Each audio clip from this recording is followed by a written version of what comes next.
Okay, so we're now have the pleasure of being joined by Senator Tony Hwang.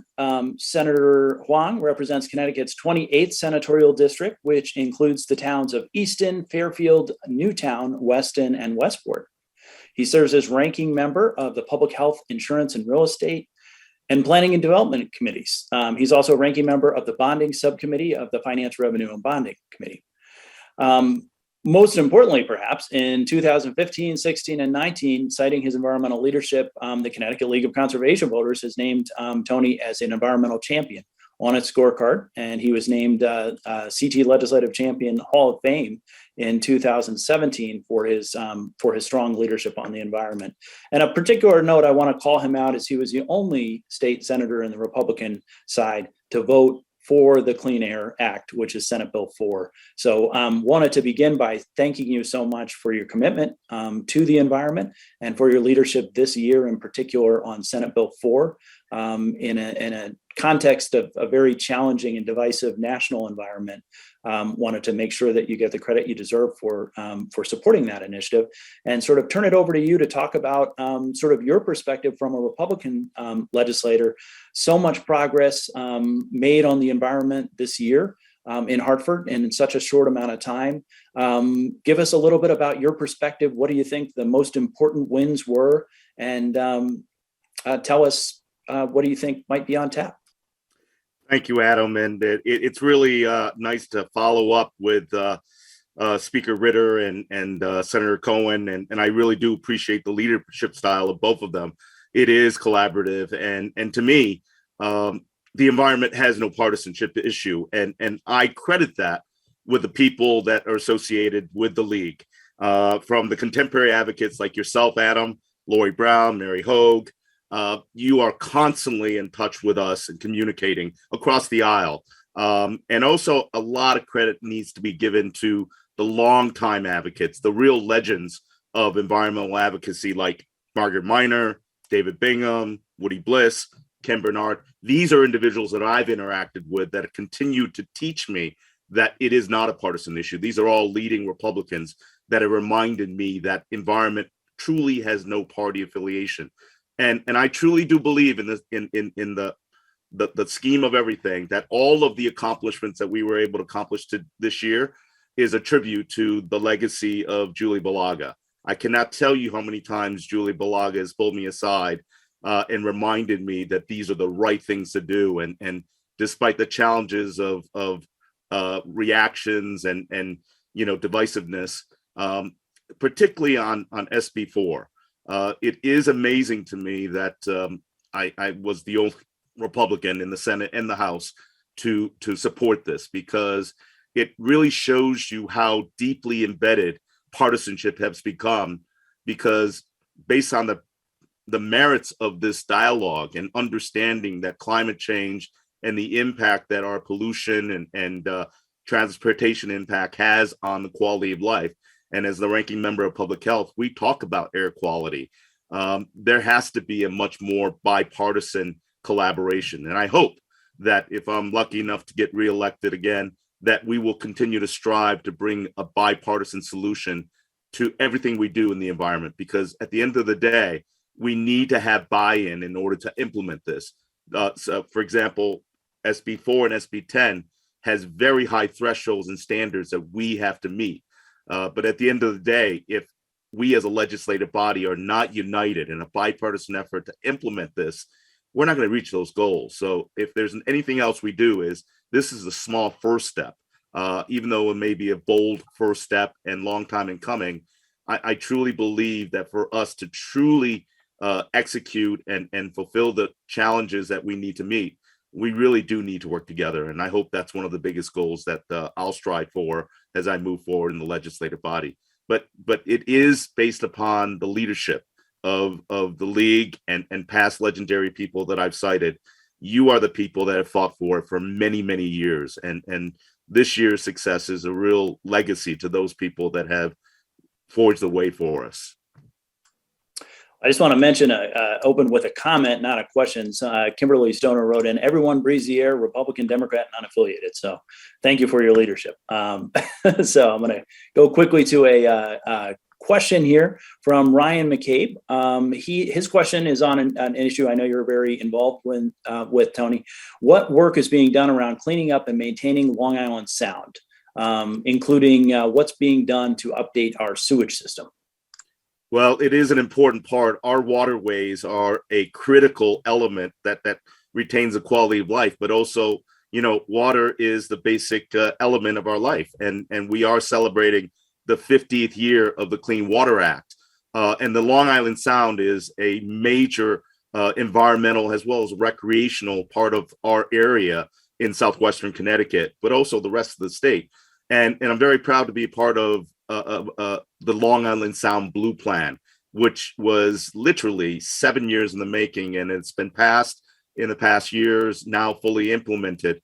We're starting to collect data and some blueprint analysis of waterways and riverways that feeds into the sound.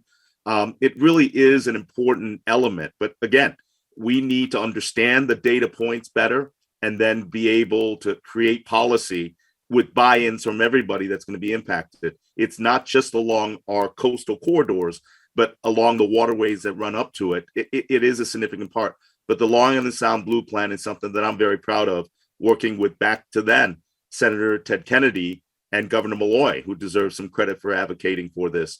So truly, again, bipartisan efforts work, because at the end, as I've seen some of the questions, the air and the water that we all share doesn't have a party. And it's a constant reminder that I've learned from Julie Balaga and people that I mentioned earlier. We have to do the right thing, and make no mistake about it. There's going to be significant challenges. So, for example, in SB4, one of the challenges is that pollution and transportation pollution, as much as we implement it in the state of Connecticut and take on the cost and challenge of it, we need to have Massachusetts, we need to have New York, New Jersey implement that program as well. And we need to make sure that we are a collaborative regional effort. We haven't gotten to that, and I hope we get to that. But nevertheless, for me to cast my vote, it really is a testament to say, if we don't lead and if we don't take the initiative to do what we did this year, when are we ever going to start? So I think for me, that was a tipping point for me to say, look, we have to take the lead and initiate and encourage other states to follow. And so, again, I'm very, measured in my vote in SB 4 and SB 10, but I truly believe that it's the right vote. And ultimately, I hope we will have a much more bipartisan implementation of these important issues. Thanks, Senator. Just continuing on the theme of Long Island Sound, and I know you just completed a really busy session, so maybe that's too early, but I'm wondering, as you look forward to 2023, what are you thinking about in terms of Long Island Sound and water? Are there any issues you might be taking up, to continue the progress that we're making in terms of cleaning up? Well, there are a number of issues that also engage in federal and interstate type of dynamics. I think one of the issues is to make sure that pollution and waste is managed and that we protect our waterways. I think one of the least known kind of a major initiative on a federal level is to have the Deep Canyons area of the Sound be able to be registered as a national park. I think that's an incredible positive move. But also a bit of concern is that we also reached an agreement to dump waste deeper into the Sound. So I think for me, that is an interstate issue that is a point of concern. But I think the third area is, as we initiate dredging to increase port utilization, that the toxic waste management needs to be addressed, as I follow on the point number 2. So there's a lot to do in the Sound. I'm hopeful that the blueprint that I initiated earlier will be a guide, but ultimately the correlation and the collaboration between federal and interstate dynamics with the shared Sound of Rhode Island and New York needs to be better coordinated. As we said, it's a national treasure and a natural treasure, but we're so intertwined with it, not only from a standpoint of eco, as we look at the New London port to be able to look at wind, but also for recreational and also for our fishing industry. And agrarian farmers. It's an important part, an integral part of our lives and community. The sound is really, truly special, and we have an important role to sustain it and protect it into the future, and something that I'm deeply committed to. Senator, thank you. And before we wrap things up or bring things sort of to a close here, we've had a number of questions and just wanted to get your perspective on this issue. We've asked, obviously, the speaker and Senator Cohen, but what's your perspective on this shared solar issue? This Kenny Fosco, I may be mispronouncing the name, is saying he really wants to learn more about where folks are at on shared solar, because he thinks that more residents should have access to residential, and that's a way to achieve that.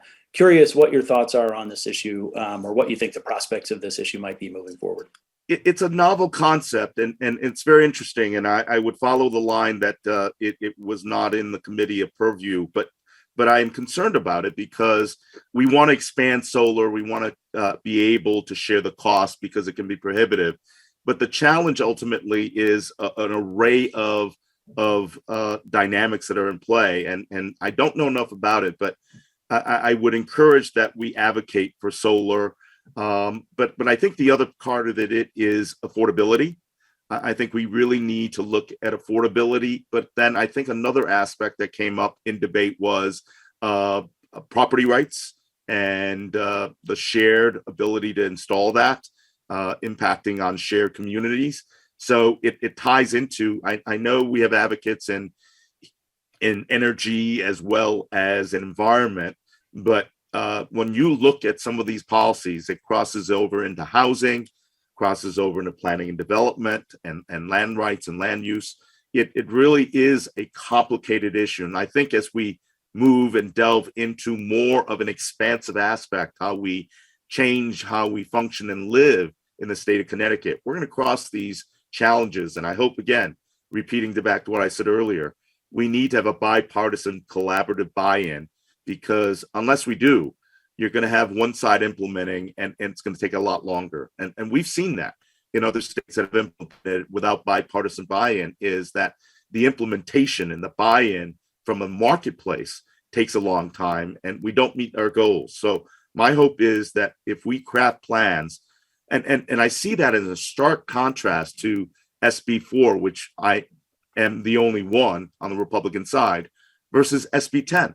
When you look at SB 10, it had a consensus passage, and it also had a bipartisan passage in the House. I think the devil is in the details and the collaborativeness and the receptiveness to listening to all shareholder ideas, and perhaps maybe the communications on SB 4 and the weight of the complexity of the bill, as the speaker mentioned, has weighed down. And unfortunately, as we gotten closer down to the finish line of a short session, some entrenched ideas, maybe falsely, got to be the dominant conversation. I think I missed the opportunity for us to be able to sit in a room and collaborate and work with each other. And I hope that as we navigate the challenges of a new COVID environment, so there's just a lot we can do. So Senator, just to wrap it up here before we turn it over to Lori, got a really good question. It was the last question that came in from Elizabeth Dempsey.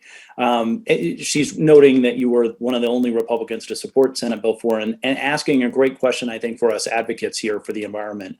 How do we do a better job, or a more effective job to encourage bipartisanship support for the environment with Republican members? And I'm not sure if you have any thoughts on that. What do we do well?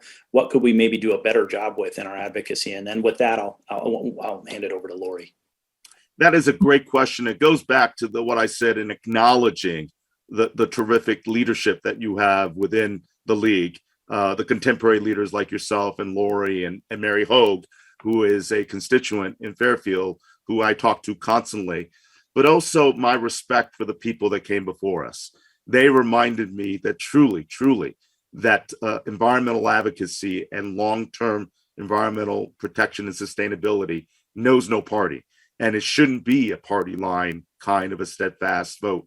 And I think if we work harder and cultivate relationships and don't go to our corners, and look, we may agree to disagree, but I think if we see that disagreement and try to reach compromise and collaboration, I think we can succeed in a true bipartisan effort. Because as I said, for us to truly implement the necessary changes to protect and sustain our environment, we need to have both parties on board and communicate that to the general public, because unless the market buys into it and truly tips that to environmental advocacy in a sustainable long-term way, we're just fighting against ourselves. And that's really not the goal. We want to implement these policies and become a sustainable way that we operate and conduct ourselves. Thank you, Senator Hwang.